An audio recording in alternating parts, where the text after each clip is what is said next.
Hello, homebrewed Christianity listeners. Today, returning to the podcast is the one and the only Brian McLaren. And he has his brand new book coming out, headed your way. Do I Stay Christian? And not only is there a new book, but Brian wants to read it with you. That's right. When I read this book, it was so good. I got so excited. I'm like, I get asked this question all the time. And you just answered it in Brian McLaren style, which means a lot shorter, easier to read chapters than Tripp's very long answers with preface statements and require graduate degrees. So Brian's like, oh, this sounds fun. What if we get a bunch of people to read it together? So before we jump in to the content of the book, I would love, Brian, for you to give the invitation for everyone to go to doistaychristian.com and join us in a reading group on your book. Oh, well, thanks. It's really going to be fun to work with you on this, and really looking forward to interacting with folks who read the book. Yeah. So if this subject, do I stay Christian, if your Christian identity is conflicted like it is for a lot of us, I hope the book will be useful for you. My hope would be that many of you could find a couple of friends and form a little reading group, because I hope there's substance in this book that will give you a lot to talk about, and will also maybe draw you closer together as a group of friends, whether you do it in person or you do it through online means. Or if you're just reading it alone and you don't have anybody that you can talk to about it, this becomes a place where we could do it together. Church classes or groups might want to make this a study that they could do together. And then the idea is, if you go to doistaychristian.com, you can sign up. And for 3 Sunday nights, we will gather and Tripp and I will have a conversation, then we'll respond to questions. And our last week will be really just devoted to the questions that you bring. And it'll give us a chance to interact. It'll give me a chance to hear your responses. That includes things that bother you or that don't help you that you'd like to talk about, or things that touch you and were a breakthrough. It would sure be nice for me to hear about that as well. So yeah. I'm looking forward to the give and take of that. Oh, yeah. And format wise, it's kind of neat. So for individuals or groups, we will also have kind of 25, 30-minute conversations about the 3 main sections of the book. Do I stay Christian? No. And then there's 10 answers why no. Then do I stay Christian? Yes, 10. And then how? Well, those 3 sections, we will have a short kind of 25, 30-minute video or audio. You can have it that way. And you can use those in your group. Right. So if you're in a group, you can show those and y'all all discuss and then send in your questions and all join live, or, engage it later. And then if you're an individual doing it on your own, you could watch those to kind of give you an idea of what's going on in the reading and such and read through. So we will have those available for you to use in whatever format you're going through the book. And then 4 weeks in a row, we hang out Sunday nights live, whether this is the closest you'll get to being at a church, or you're doing it with your church group, or whatever the in between is. So, and it's donation based. So if you go to doistaychristian.com, you can donate anything, including Goose Egg Zero or $1 million, nothing more than $1 million. If you $1,000,001, no, you're canceled, not allowed to join. But yeah, so you'll be able to join. It'll be a lot of fun. There'll be a Facebook group you can join and hang out with, and all that kind of stuff, and easy ways to send questions. So we hope you join with that. And that's because this book is awesome, which Brian leads me to my first question. So now, last time you were on the podcast, we had this conversation, or maybe it was 2 times ago, and you're like, I just finished a book called Do I Stay Christian? Mm-hmm. And I was like, oh, that's so good, which led to the group. Getting done reading this one, then I thought, well, what is the Brian McLaren sequel to this? And I thought, what about the Why Become Christian? If you have no relationship with the church, like, this is written for people that are wrestling with their Christian identity. Yes. And I think a way of getting at the picture of the Christian faith and what it would mean to participate in it, it would be a fun way of getting at it in a different angle for you to talk about why become Christian. Like, what in your own experience now and understanding of the faith animates you in a way you can give an invitation to becoming Christian for people that they don't have a past and they don't have one they're struggling with. Oh, man, what a great question. So look, the first thing I've got to say is I suppose as an individual spiritual seeker, we could have this conversation about why take Jesus seriously. And we could have a discussion about what Jesus' life and message has to say to people today. That could be such a fantastic discussion. So I'm going to take this suggestion for a future sequel into consideration from that perspective. But here's the second dimension as soon as you ask that. If you're going to join any kind of Christian community, it seems to me you're either going to join a Christian community that is honest about the history and present state of Christianity, or you're not. And I suppose one of my frustrations is I've always believed, and I still believe, that Christianity is a team sport. It's not something you do alone. It's something that is experienced in community, that one of the images of what it means to be a Christian is to be one cell or one part of a larger body that's the embodiment of Christ ongoing in the world. And that creates a whole new set of problems, which actually could be good material for a book. Like, if you're going to become a Christian, you better take heed how you affiliate, because you could find yourself in settings that make you twice the son of hell you ever were in the past. And so anyhow, those are the first things that come to my mind with that really interesting question, Tripp. What's interesting to me is how your context changes which question you hear most. Right. Yes. So as a minister, when I lived in North Carolina, I definitely got the do I stay Christian conversation. And even in the South, and it might be changing more, but even the atheists are Christians. Yes. Yes. In Los Angeles, it was less so. And here in Scotland, even less so. Like, I've had the "why become Christian" statement come from, students hadn't ever considered being part of a religion, take my philosophy of religion class. And they're like, oh, well, that's really interesting. That's not what I thought a religion was, and that kind of thing. And one of the exciting things about kind of the place we're moving as a culture is there are less and less people that have tons of horrible baggage personally with a religious tradition. And our culture is not failing to give people deep existential angst, fear, and anxiety about our ability to cooperate as a species, survive and thrive. And I think in the book, one of the things that's really one way of reading it is an act of discernment. Your Christian identity should involve an act of discernment. And it was in your answer there. Are there particular kinds of discerning moments of discernment in your own journey as a person of faith that if you hadn't wrestled with it, then the vision you have wouldn't be worth sharing? Oh my, really?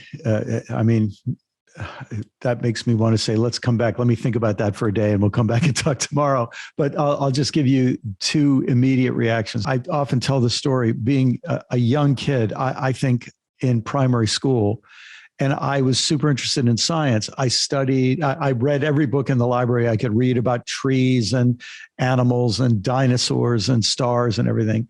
And, evolution and the Big Bang and all of that science made so much sense to me. And when I found out that my church didn't really want me to believe that and told me I had to make a choice, either I believe that or I be a Christian, that created this moment for me that came back in many other ways that basically said, I can't be part of this. I wouldn't be honest. That's not what Christians are. Now, part of what happened to me as I got older is I found out, there are different kinds of Christians. So within the Christian big tent, there's room for me. Maybe not in this little corner of the tent, but in other places, there's room for me. So one is a very individual dimension of this. But I tell a story in the book that sort of is a different dimension of it.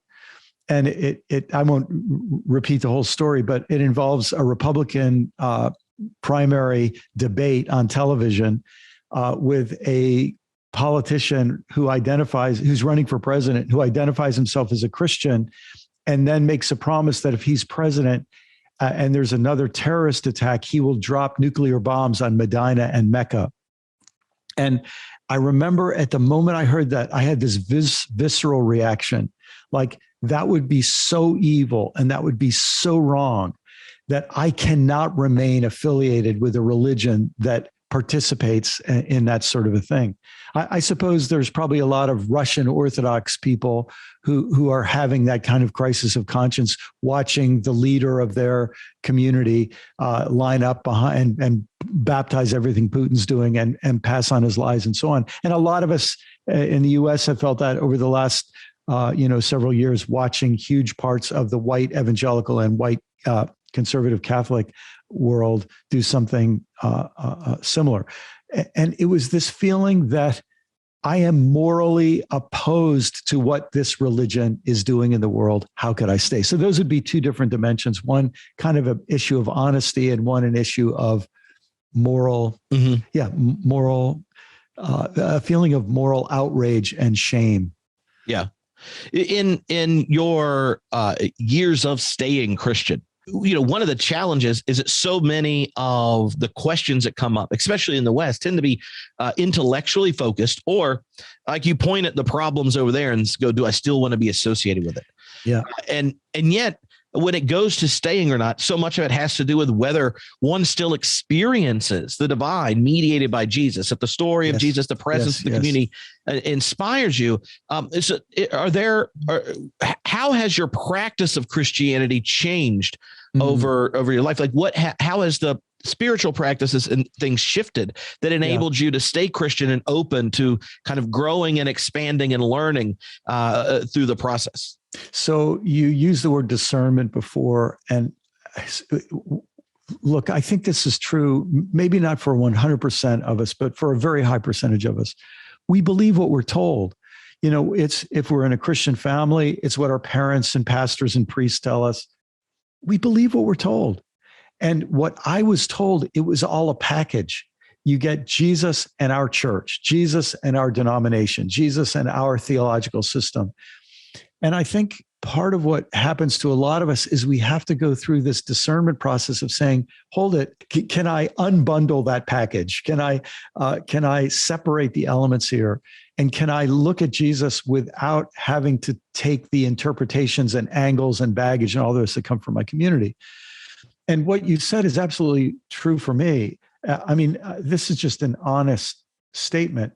The experience and presence of God has been mediated to me through Jesus consistently and increasingly, even as the experience of God has been complicated and often inhibited and often tortured by my experience of Christianity. So sorting those two things out, that's a part of life that I didn't know. Nobody told me that was going to be part of my experience. And now I realize, of course, and it's not just Christians who go through this. Jews go through this, Hindus Americans go through this with their American identity. So yeah, this is part of growing up, I think, that a lot of us aren't told about. Well, yeah. And I think part of it, and you've mentioned this before, is, and you actually mentioned in the how section of this book, is that when you take the time to look at growth and maturity within religious traditions, you see that there are like trusted stages. Like, this is the fruits of this. This is how it changes the way you relate to your neighbor, your enemy, and all these kinds of things. And yet, wherever you're thrown in the world, like, you didn't pick your parents, you didn't pick the kind of practices you had. And if you experience God in that setting in a powerful way, and then it gets challenged, you may think way more is normative and essential to Christian identity than is the case. Now, you've shared before the podcast about your own upbringing and context, and then having to kind of expand and grow. How did, say, like, your prayer life or engagement with Scripture or things, how did you have to relearn how to relate to them in a new way? Yeah. Yeah.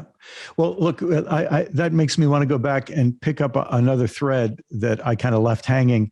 When you asked about Jesus, one of the things that really helped me was when I got permission to not understand Jesus through the theological framework of a story that goes creation, fall, fallen history, crucifixion, penal substitutionary atonement, regeneration, and heaven or hell if you don't get that test question right. And I'd been a pastor for a lot of years before I felt that permission to try to look at Jesus in some other framework. And one way to say it, I have Walter Brueggemann to thank for this. I have a whole lot of Jewish friends to thank for this, is when I said, instead of trying to understand Jesus backwards, in other words, understand Jesus through Billy Graham's view, of Martin Luther's view, of Thomas Aquinas's view, of Augustine's view, of Paul's view of Jesus, but instead to say, how would I understand Jesus in the story of Abraham, Isaac, Jacob, Mary, and so on? And when that happened, I got permission to put Jesus back in a historical context and to stop thinking of him as a theological abstraction, but to actually think of him as a human being in a historical setting. And that really, I don't think I'd be a Christian if I hadn't somehow found my way into that permission, because the framing that was given to me became untenable for 100 different reasons, at least 10 of which I talk about in the book. But what that gave me permission to do then is to say that instead of having to define God based on an integration of every book in the Bible, every verse in every book in the Bible, I could look at the Bible as a set of arguments about and discussions about who is God. We used to think this. Well, that's not good enough. What about this? Here's a new image. Well, what about this? And Jesus comes on the scene and in some ways blows the whole thing apart with the most radical propositions. In many ways, he's picking different prophets like Hosea and Isaiah and so on. And he's saying, let's take this way more seriously and let's take that way less seriously. And one of the things that happened to me is I was able to stop seeing God as the kind of chess master or billiards player who's playing a game and controlling everything from the outside.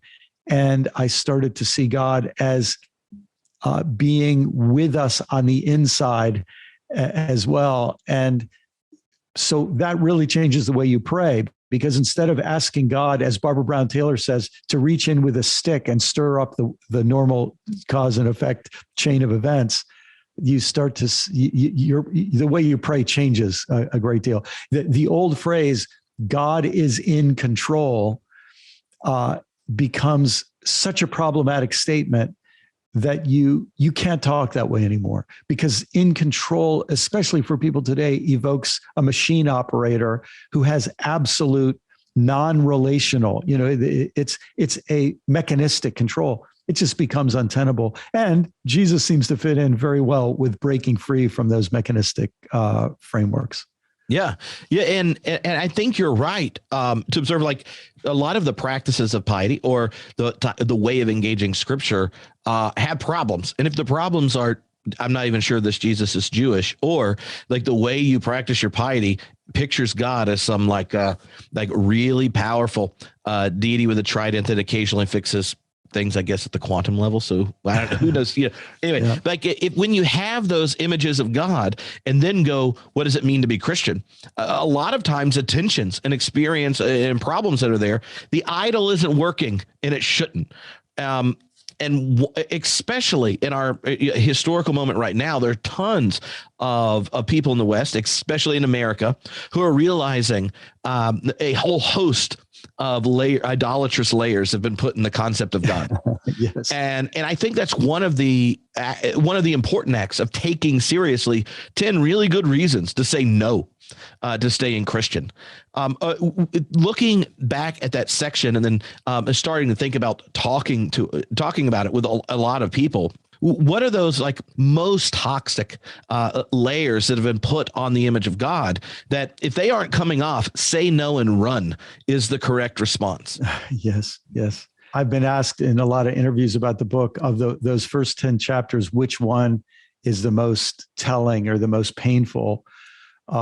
10 reasons to say, no, I'm not going to stay a Christian. And the honest truth is, I think any one of the 10 is enough. Like if we just take that seriously, any one of the 10 is enough. But I would say the first chapter I talk about, I say that Christianity has been vicious to its mother, meaning Judaism. And the history of Christian anti-Semitism that begins very early, long before Constantine, you realize that the very earliest church leaders by the early 2nd century, late 1st century, have taken a Jewish movement and now developed some very ugly anti-Semitic tendencies. They've taken a movement that says, love your neighbor and even your enemy. And the rhetoric against Jews that begins early and then accelerates right up to the 20th century. And frankly, our Jewish friends will tell us they see a resurgence of it. There's a measurable resurgence of it in white Christian nationalists in the US and Europe and elsewhere. What that says to me is the very idea of God, a God who chooses some people and rejects other people, is such a dangerous idea that can be weaponized by anybody at any moment. It's one of the most painful chapters. But my gosh, then you think of some of the later ones, and they start to sort of intensify and synergize in the worst possible way. Yeah. And one of the things I think that's helpful about the book is that often in the public square, when it goes to the role of Christianity or the role of even religion, it is some type of battle. It's pictured where, well, the religions are obviously battling for who's the most awesome.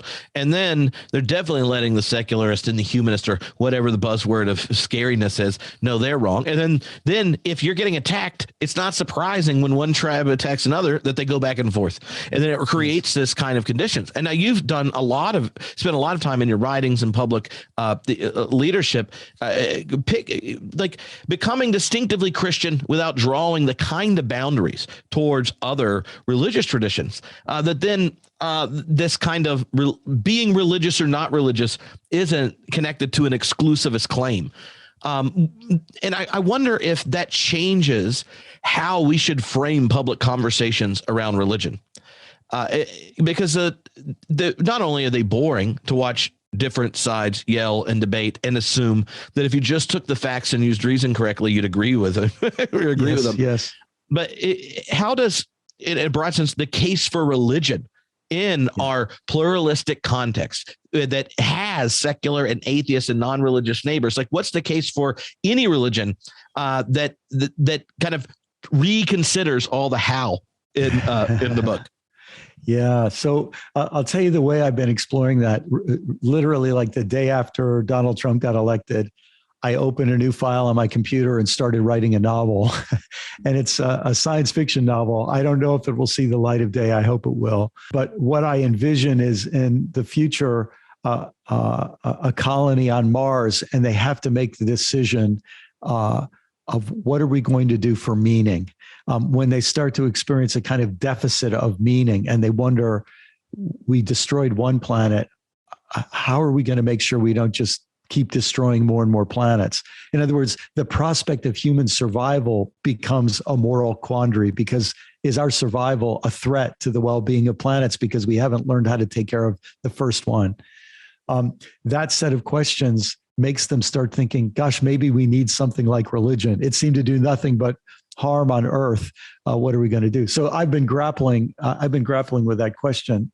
One way I talk about it in part 3 of the book is to say that human desire, our individual desire, is phenomenally powerful. But then you combine human desire and it actually moves mountains, and it sets continents on fire, and it melts polar ice caps. Human desire is cosmically powerful on this planet.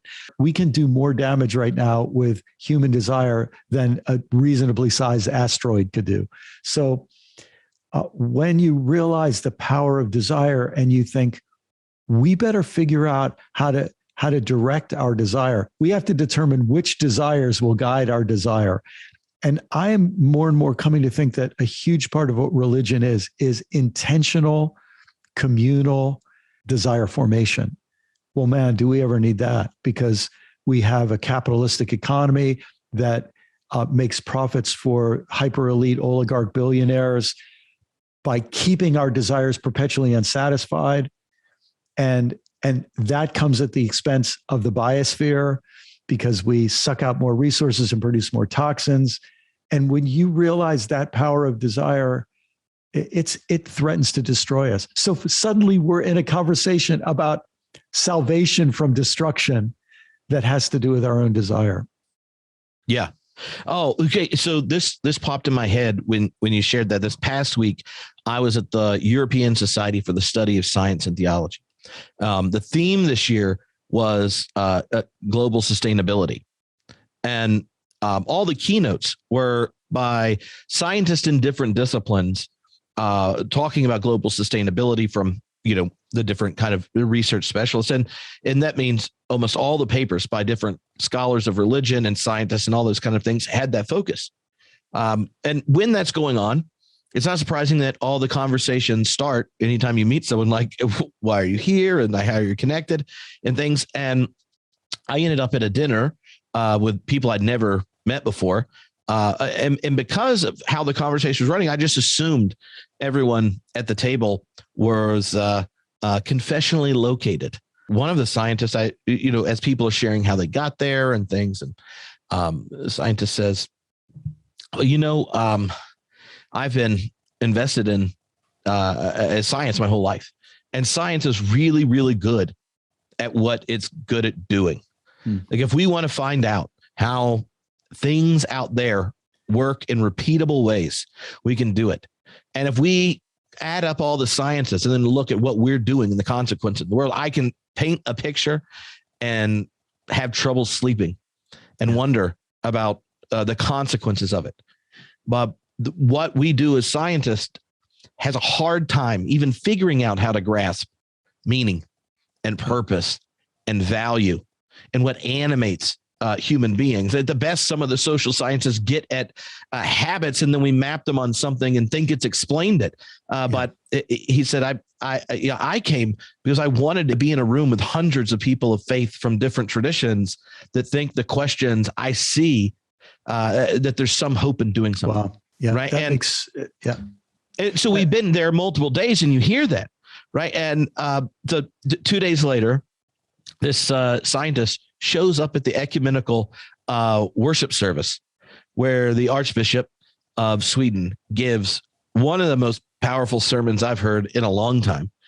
And then we end up out late drinking, and he goes, well, at some point, aren't you going to try to convert me or something? And I was like, isn't that kind of weird? He goes, well, no, I think I've decided I want to be in a religious community. I'm actually not sure about God technically as a scientist, but I'm sure that the planet needs communities. And that if it's not true, I hope it is.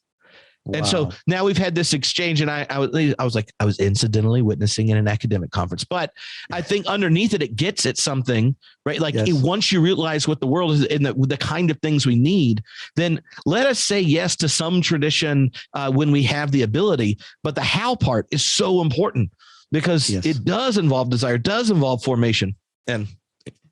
So it wasn't even a question, Brian. That was like you told that bit and it made me think of that story. And I was like, hey, thanks for sharing that. Really, that is such an interesting story, and it resonates. I might have a couple details on this wrong. Maybe somebody can, have all the correction. But in the late 90s, as I recall, Carl Sagan, and I believe it was E.O. Wilson, invited a group of religious leaders together, and they said exactly that. They said, look, we can give you the science that tells us that we are in a real storm of trouble. And, but it's not our expertise how to change human values and behavior. And we realize that to avoid the ecological catastrophe we face, there actually has to be a change of human values and behavior. That's supposed to be your specialty. So look, we disagree on an awful lot, but can we talk about joining together to try to save the planet? And this, I think, is a fascinating moment that could be really good for science, and it could be really good for religion, for that nexus to come together, because in a sense, both suddenly have to look up from their knitting, whether scientific or religious, and say, we have to work together for the common good. And I can't help but think that everything goes better when we're thinking about working together for the common good rather than self-interest, personal ego, nationalistic interest, economic gain, whatever. And underneath that, like thinking through desire and how it works on us. And I think part of the frustration in listening to scientists that know that they're sitting there going like, we need an engine of desire that isn't already captured by the very system that's killing the planet. Right. And how does maybe you lay out what I meant by that out in your own words, but I think that one of my favorite parts about the book is it invites us to be deliberate about how we relate to our tradition, to cultivate the kind of desires that resist, the economism as religion, but which is, because of where we're thrown in world history in the West, it is the dominant global religion, and it shapes your life whether you want to or not. Yeah. Yeah. Well, this is an interesting time to be alive. A lot of us are still coping with a kind of trauma and disillusionment because one of the things we believed that came to us from the Enlightenment and came to us from capitalism is that everything's going to get better and better. We had this sort of myth of progress that we had bought into to some degree, and we look at what's going on, and it feels like that myth of progress is being punctured in new ways in the 21st century, in similar ways to what 2 world wars did to that myth in the 20th century. So we're going through this disillusionment, and there's a whole lot of people who I don't think have, and I'm not blaming anybody for this, but I think eventually this will come. They'll get beyond their trauma, and they'll get beyond their disillusionment and disappointment and shock, and they will be able to say, you know what, these are not as easy times as I expected, but they are interesting times. And they are times when my life uniquely counts. And we could say the same in the Christian faith. The Christian religion is a mess. It's a hot mess. The Catholic Church is facing schism. The Eastern Orthodox Church is having historic schisms happen day after day that really haven't happened in 2,000 years to this degree, I think. And the evangelical church is like setting records in new lows of stupidity and vapidity. And it's a mess. But the fact is, at times when things are a mess, things are up for change. And if you do nothing, you can guarantee they'll get worse. But if you do something, the milieu creates the opportunity for creativity and goodness and all the rest. And for those of us who stay Christian, I hope we'll seize that opportunity. And even for folks maybe who need to leave for a period of time for their own mental health and survival, and I think there are an awful lot of people in that situation, there may come a time where others of us are able to create space, whether they're people without a religious background like the scientists you met at that conference, or they're people who've left but then say, you know what, I'm back in the game. I needed a sabbatical. I needed time on the bench to recuperate, but my injuries have recovered, and I'm back in the struggle. One of the questions that got sent in from some of the homebrewed community members that were like, oh, next time you talk to Brian, one of our last conversations, you gave this wild, I was like, I hadn't thought of this interpretation of the Mars Hill podcast, that, a lot of the interest around it, especially in evangelical circles, is that they recognize the nonsensical nature based on their shared, at least their espoused deepest values and a commitment to Trump. But how are you going to process that? Well, Mark Driscoll becomes this person, and it led to a conversation in the member group. And so we'll next time ask Brian, since his next book is about staying Christian, could he write one that says stay evangelical at this point? Because a lot of people that are asking that question only experience in the church was evangelical. And both of us have had times that would have been the label that got put on us first. And sometimes we may have even chose it. But staying Christian doesn't mean staying evangelical. But for those that grew up in that space, that was kind of the only option that was allowed. Yes.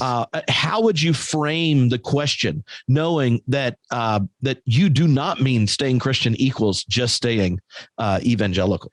Yeah. Well, this is a very simple response, but I make sure I have the cart and the horse in the right order. And so if the horse is my actual commitment to Christ, and that I'm starting with this sort of concern for who I become as a follower of the way of Christ. If I make sure that's the horse, and then whatever community I'm part of is pulled along by that, here's what I would say. If your integrity as a spiritually alive person requires you to say things and you don't say them because the evangelical community will deplatform you and cancel you, and you'll lose your influence. So in order to keep your influence, you keep not saying what your heart tells you you need to say. What I would say is it's very, very possible to stay evangelical and lose your soul.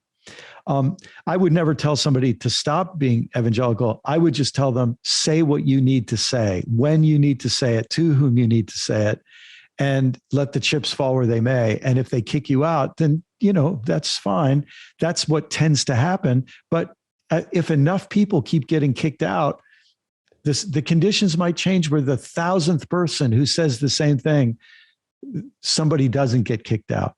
And, that's one definition of a prophet. A prophet is a person who speaks a message in the process of being either killed or escorted off the premises. And one of the ways that prophets work is enough of them get martyred or excluded, and a mark is made, especially if they leave with grace and love, and speaking the truth, and not with vitriol and hate and revenge. Mm-hmm. And I think that question is, also like congregation specific, right? So, the public witness right now of white evangelicalism is, it's obviously the dominant expression, but that's not the actual dominant expression in every congregation. And so sometimes there's just discernment at the congregational level, but there are kinds of assumptions that I used to talk myself down from. Right, like my sweeping general criticisms towards my evangelical friends, that now I'm like, whoa, maybe I wasn't being judgy. Maybe that's accurate. Right. And knowing I had those, I'm very confident and comfortable with putting the label Christian on me. So I think there is a different kind of tension when what you've poured your life into is revealed to, be a pretty vase full of maggots. Yeah. And I just think it's important for all of us, especially those of us who've had a really bad experience with evangelicalism. And by the way, Catholics feel the same, and there are plenty of mainliners who have their own bad experiences, and Mormons are going through this and so on. But we just can't. We've been hurt so much, we can't imagine how anybody could stay. But the fact is, there are a whole lot of people, they had no choice where they were born, and they're just growing up and they're being where they are. And we have to realize that when we attack evangelicalism or Mormonism or Catholicism or whatever, we're attacking the group that right now is the best thing they've ever experienced. And so they can't, their first understanding to our attack is that we're just mean people, and we don't understand how beautiful this thing is for an insider like them at this stage in their life. And they haven't been conscientized yet to understand how you can be one of the happiest places in the world, I imagine, is to be a member of a mafia family. When you're a child, but then you reach a certain age where that changes, and requirements are made of you to keep secrets and to engage in behaviors that suddenly your wonderful, close-knit, prosperous family is not so great anymore. And I think those are processes people are going to go through. And I hope we can all just remember that our neighbor might be at a different place than we are.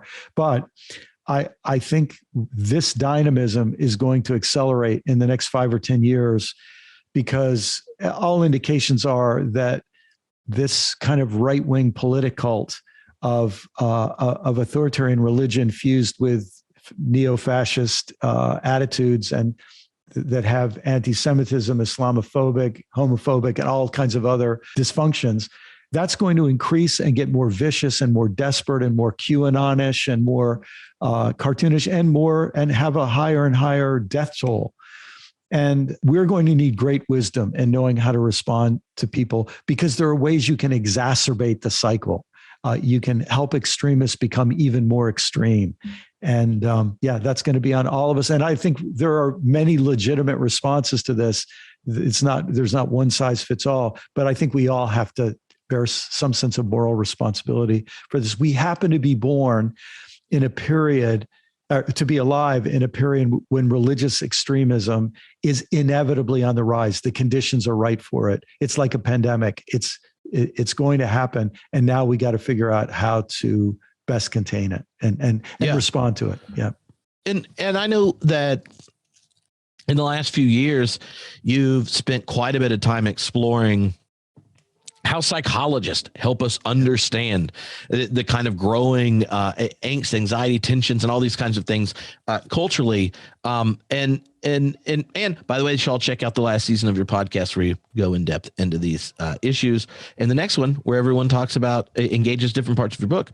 But having spent a lot of time in that, are there intuitions that might naturally come from those of us that are frustrated and angry that our faith is being projected in such public and frequent ways in an ugly way? Like, what kind of wisdom did you get from that so that we can engage it, but not amplify it? Yeah.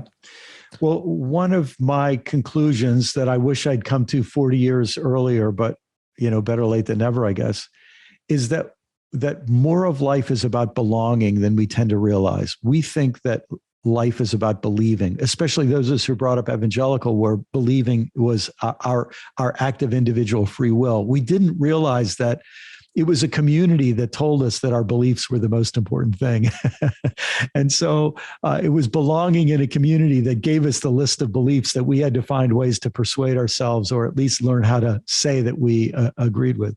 So if belonging is really important, the thing we have to realize is if we want people to leave extremist groups, we have to offer them a community to belong to that is more hospitable and more loving and more humane than the group they're already in. And if all we convey to them is we hate you, we think you're stupid, we think you're bad,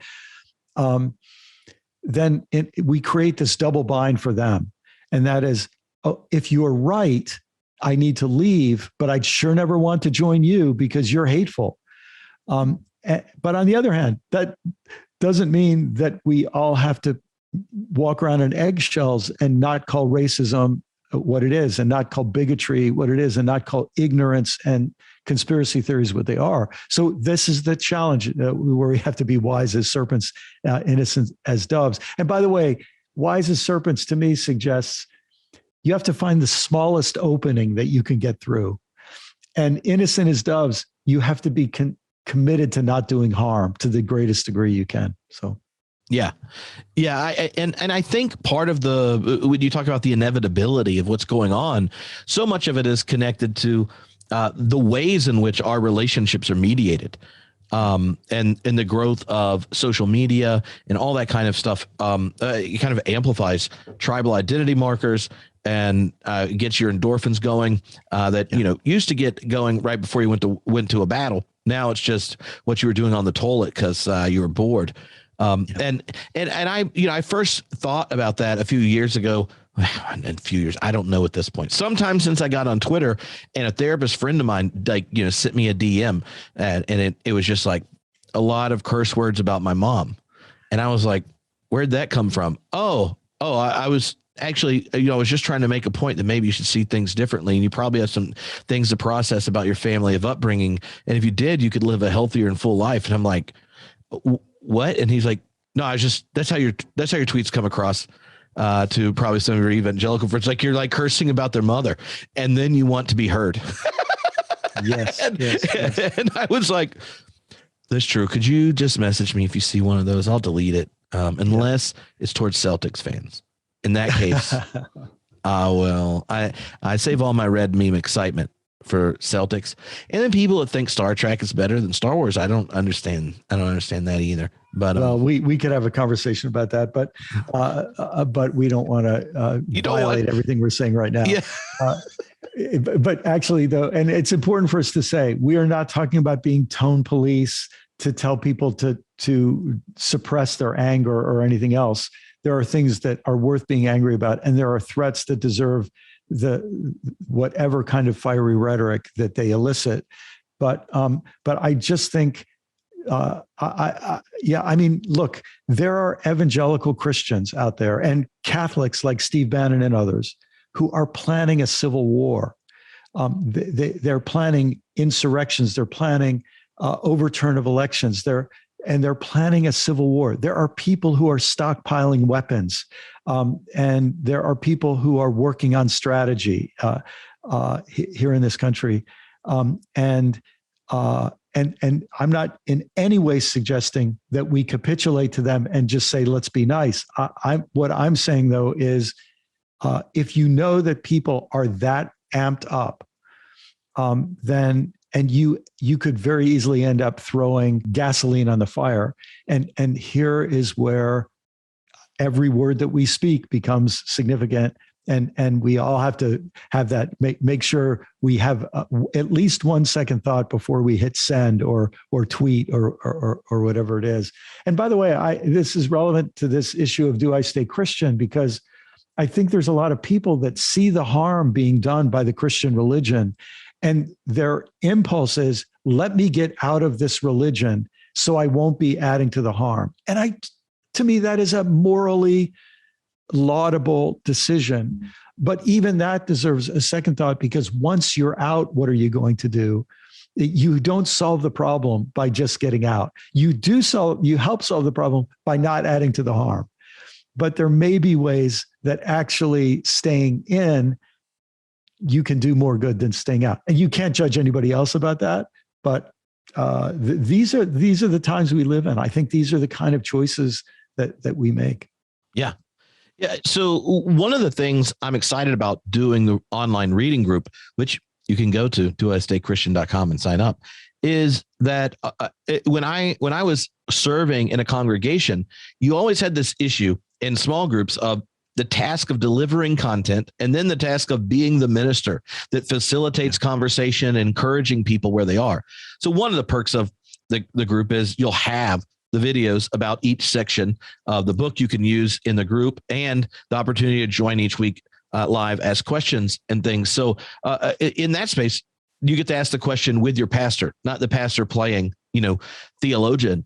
But I wonder if there's a different way of hearing it if a pastor is still asking this question. And given both of our public platforms, I think we regularly hear from ministers who vocationally are sitting there going, do I stay Christian? Yeah. Like thinking of that context, what's your response and advice or wisdom for someone in that kind of struggle? Well, can I say that's actually one of the reasons I'm looking forward to this class, because I'm traveling a lot less, partly because of COVID, partly because of climate change. But I'm looking forward to hearing from people how they would answer that question. I just yesterday, the day before, somebody who got an early copy of the book, who is a pastor who left the pastorate and has been thinking about whether he is going to leave being a Christian. He just sent me a message a day or two ago and said he read the book and he sat and cried for a long time. And he said, and I haven't had a chance to hear from him what was behind those tears. He just, was writing a thank you note. But I do think that clergy right now are in this in fact, I can capture another conversation I had yesterday. A minister said to me, there are so many things I want to say as a pastor.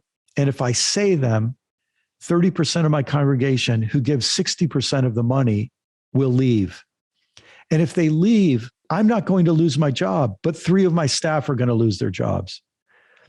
And he said, so I make the decision every week about, it's not just that I'm a coward. He says, I'm not a coward, but I have to realize how my actions affect other people. That moral quandary, first of all, wears on a person. And especially a person who's sincere. Like, I was with another pastor recently, and I don't like to tell stories like this, but I was with a guy who is playing the game. Like, he just puts his finger to the wind, and he has given up any sense of this is his job, and he's just trying to keep people happy, and it was almost winsome how transparent he was about that, although it also to me was terribly depressing, and I still feel a pang when I think about it. But at any rate, these are not easy times for people in this. And you can see why someone who's spent a significant part of their life in the religious industrial complex of Christianity, and they've experienced this kind of moral compromise and with 1,000 small cuts year after year, you can imagine why they would just say, I just want to get as far away from this thing as I can. It's not just I want to leave the profession. I've been on the inside, I've been behind the curtain, and I don't like this wizard, how this thing works. So I'm so empathetic for that. And in some ways, part of what I hope a book like this does and the conversations that ensue do is we just get this on the table, because it's as Dorothy Day said, a filthy, rotten system.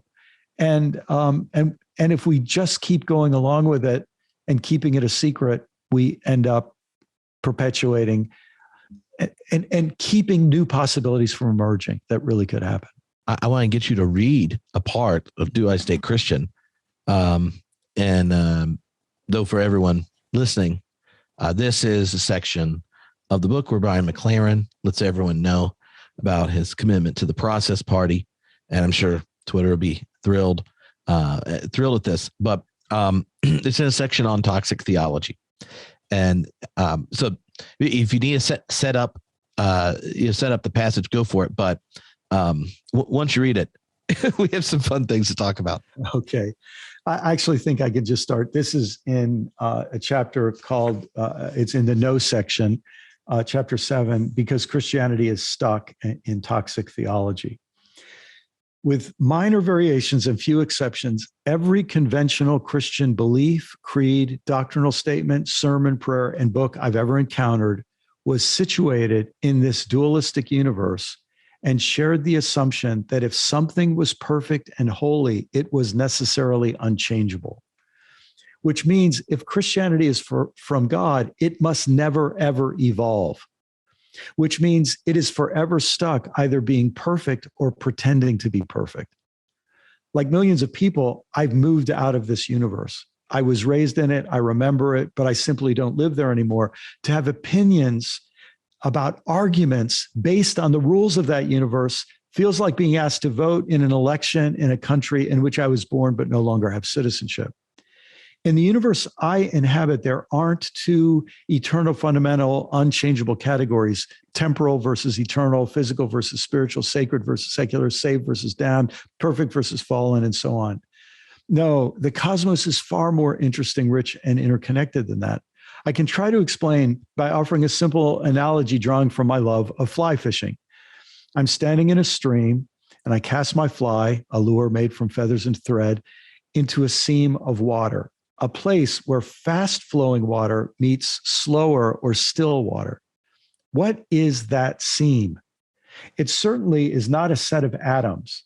Every second, one set of atoms is replaced by new ones.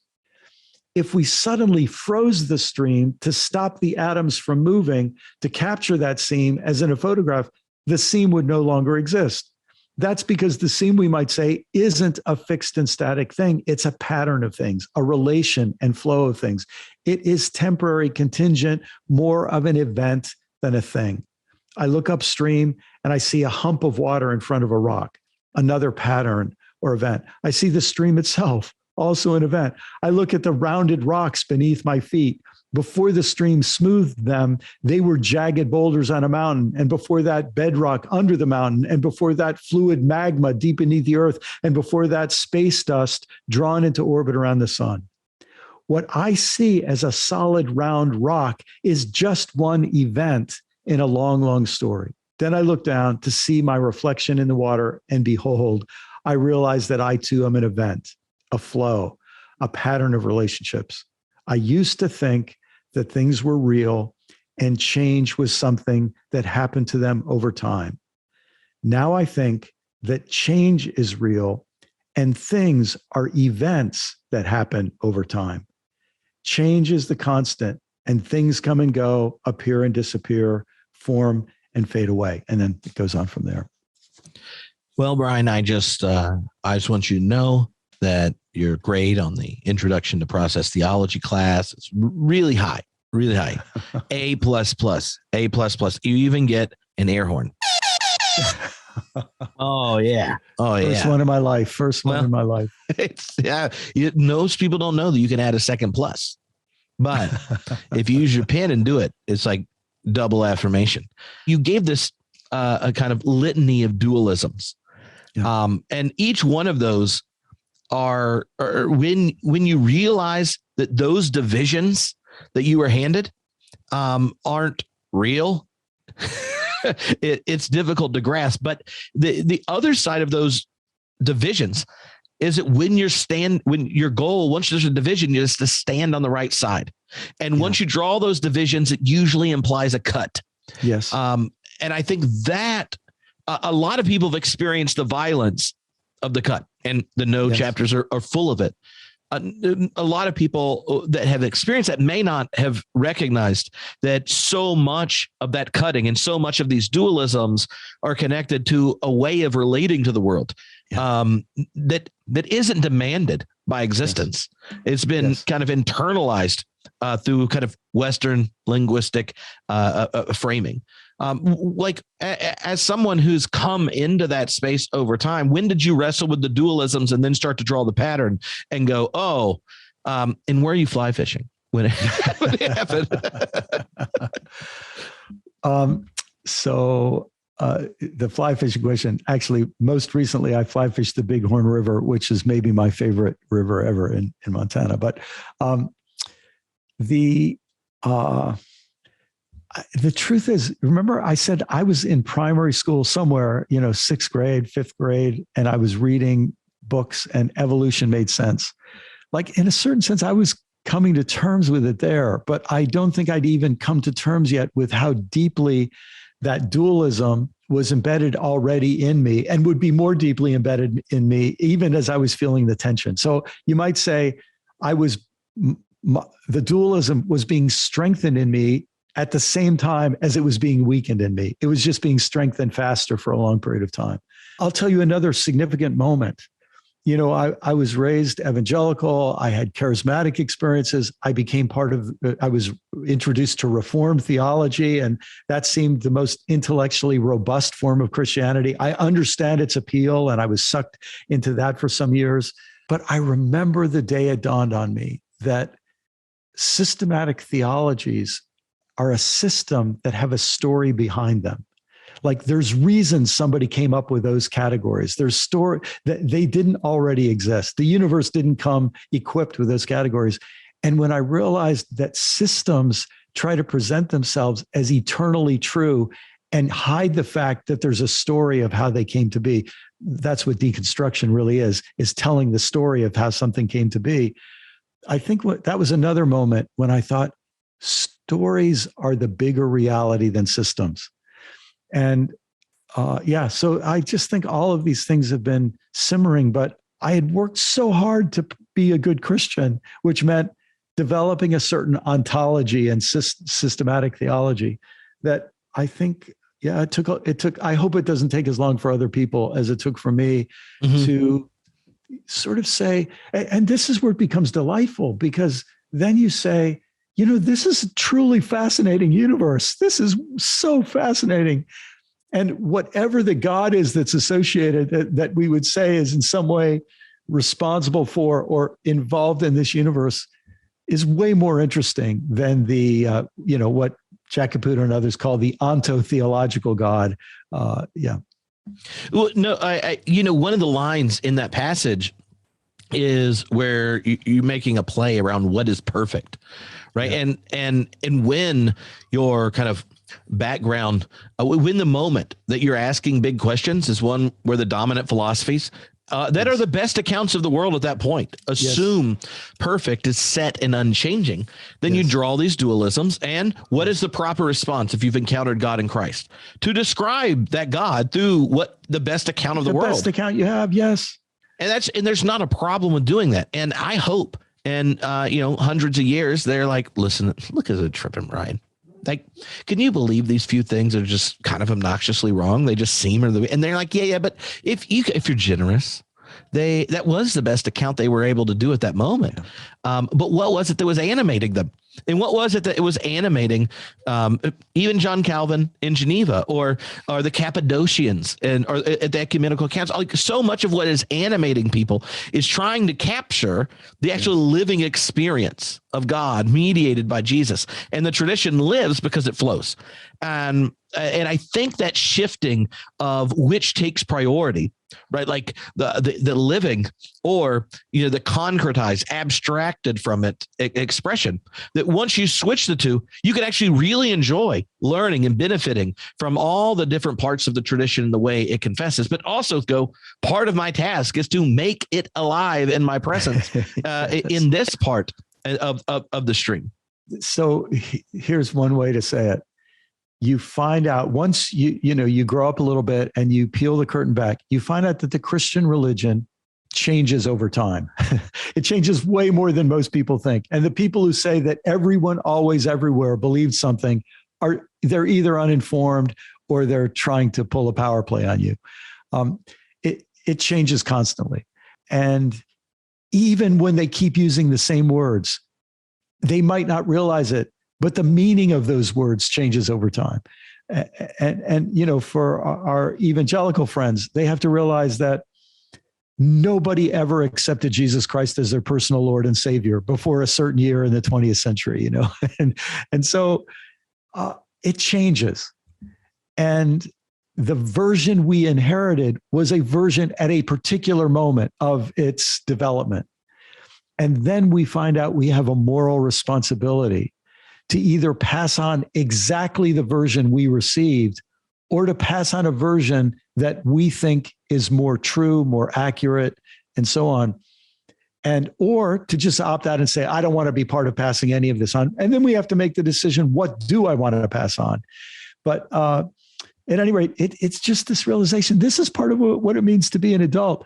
And the way I say it in the book is I reached a point where I realized I had not only the moral permission to try to challenge the tradition and pass on a better version of it, I have a moral responsibility, especially when I see how dangerous the version I received is at this moment. Mm-hmm. Yeah. For me, I remember the big shift was thinking, it was being asked then, what is perfect love? And because there's only 3 direct statements about God in the Bible, like God is truth, spirit, and love. Everything after that involves narratives, analogies, and metaphors, and all that kind of stuff. So, but if what does love look like? It's not something that is changeless. And to love well is to actually care about the context and the history and all those things on the person. And I think that reworking what perfection looks like in light of what perfect love is really gave me permission, when I get to the super nerdy things, to move into a different picture of reality. Because what would it mean for a loving and relational God to be present? Like I can say, yes, God is as hesed love, ever faithful love, and all those kinds of things. But how it shows up varies, yes. Because there are demands by the context and from your beloved, and that was when the stream thing, that vision of the stream, I went, oh, this makes so much more sense than trying to fit all the different experiences of even my life, let alone the history of the church, into like one set, perfectly organized and never changing account. Yeah. Yeah. And we are so fortunate right at this moment. And I can say this because I've lived this history. Like the pieces are in place for people who want to move out of the old universe and into the new universe and explore what it means to be a Christian in this new universe. Like the pieces are in place better than they were 10 years ago or 20 years ago. And can I just say, one of to me, the incredible gifts of Homebrewed is that you're bringing the voices of the people who are helping that conversation happen and helping that exploration happen. but I mean, we are in a different place than we were 10, 20, 30, 40, 50 years ago. New resources, and many of them coming from outside the straight white male world that you and I inherited and are part of. It's a larger world now where the voices of women and people of color and indigenous people and LGBT community people are all now having a chance to say, hey, we're part of this community too. And here's what we see. I mean, what a moment, for new possibilities to emerge. And again, there are people who are going to leave, and their leaving helps further destabilize the status quo.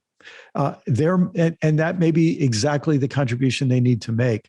But there are other people, others of us, and I'm going to guess that a lot of homebrewed, people are in this category.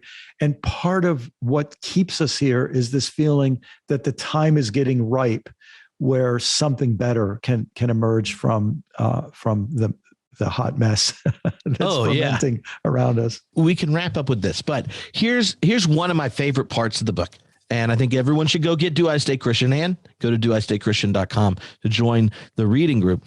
It's when you give these reframing activities at the end in the how. And one of the invitations is to recognize that this could, assuming we don't ruin everything, at some point, this is the early church. Now, you and I both grew up in a context where our denominations loved to claim that their unique expression of Protestant Christianity is indeed historic and biblical and the ideal, if you just read the New Testament. And that was a rallying cry. And then you kind of explain how basically the rest of the church are deviations from it. And underneath that, there's a certain power in the originary moment, which I think is true. But, in a couple thousand years, we could be wrapping up the early church part of the church history class. And I think that recognizing that is one of the most exciting reasons to stay Christian and to be invested. Like, what happens if, it took a couple thousand years for the church to take seriously the radical love embodied and resurrected in Christ? And that what occasioned it was re-experiencing the diversity of the church's life on a planet that had serious problems in an economic system that was impoverishing us all. And that's when the early church ended, because it realized that when we say Jesus is Lord, it means perverse power structures aren't. Like that. I'm like, that would be a good last ecumenical council, but like that it makes me excited. But like when you think of the how thing, in that big picture invitation to go, there's more than just your own life that's on the line, in a sense, with these wrestlings. Like, how would you describe the how? Oh, yeah. Well, one of the things that became really clear to me in the process of writing the book is the deeper I got into the problems of Christianity and tried to really name the reasons why so many of us feel like we wake up every day and say, is today the day I leave? I realized, what? The United States of America is having a similar set of problems. And then I talked to my Jewish friends who love their Jewish tradition and who watch what the nation of Israel, the leaders of the nation of Israel, are doing to the Jewish identity. And they just feel as disgusted and heartbroken as I feel when I look at some of the people who pass for Christian leaders, right? And then I talk to my Muslim friends and think of the trauma they've been through of watching here. This is the tradition of Rumi and Hafiz and, so many amazing people, and it's the tradition of the Ayatollah and so many other vicious, cruel people. You just realize this is a human problem, and then I realize, oh man, climate change, nuclear weapons, an economic system that automatically empowers those who already have way too much power. In a sense, it's an economic system that produces equal amounts of prosperity and injustice. I think this entire human species is at a reckoning moment. And it's a reckoning moment that our religions are part of, and our economic systems and politics and educational systems and agriculture, everything is part of. And then I think, well, a lot of different times to be born. Here's one of them. And what do we do now? And this changes the question for me, where the how to be Christian question is enfolded. The do I stay Christian question is enfolded in the question of what kind of human do I want to be? How am I going to be a human being? And what's so fun about that is as soon as you realize it, you go back and you read some of Paul's letters and you see this phrase, a new humanity in Christ. And this sense that whatever and whoever Jesus was, he caused people to think, there could be a totally different way of being human here, where we love our enemies instead of kill them, and we forgive instead of get revenge, and all the rest. And that to me is the moment. And that is sometimes I'm able to get my head out of the depression about the mess we're in enough to feel the exhilaration of that possibility. Oh, that's awesome. So, Brian, I love that we get to work and hang out together and do all these things. Too. I'm so grateful you wrote the book. And for all of you that are listening or watching, we hope you go to doistaychristian.com and sign up, because it's going to be a blast. And if you want to have a lot of fun, then you could come hang out with us at Theology Beer Camp in October. You can go, let's see, what is it? theologybeer.camp, where you find out the information when it goes live. But the last thing I think would be helpful is how would you frame what's going to happen for those that do have groups that they regularly facilitate, thinking, we're going to give the intros to each part and have the live things. If they're going like, oh, will this work for me, or how will it work? What kind of expectations would you give them about how the book in combination with the group you hope it flows? Well, so first, let me say, I hope the book is zesty. My friend and colleague, my friend and colleague, Richard Rohr, he has not been reading a lot in the last few years. Just he's getting older, but he picked this up and just called me and said how much how it stimulated him in ways that nothing has in a long time, which made me feel great. But I hope the same will happen for readers, and to be in a group of people who are reading something together that stimulates them, and then they start pinging off each other. That's what I hope will happen. And I hope I could imagine, especially kinds of groups that don't feel they all need to agree at the end of the day on whether or not they're going to stay Christian, but really can just say, let's think and learn and see what happens among us together. That to me could be a great thing. And then I think questions will arise, or they'd like to say, hey, this has been such a good discussion. Let's get some other people involved in this. And then that's the kind of thing that, and you can explain the specifics, but people can send in a question or send in a comment or leave it on a voicemail, and then we'll get to interact with it together on 4 successive Sunday nights starting September 11th. And that'll be, I just can't wait. I'm really looking forward to that. Oh, yeah. And when you join, the welcome email will tell you all the ways to send questions, and then how to get access to the setup videos and all that kind of stuff. So, and if you ever can't join live, you can always get access to video and audio.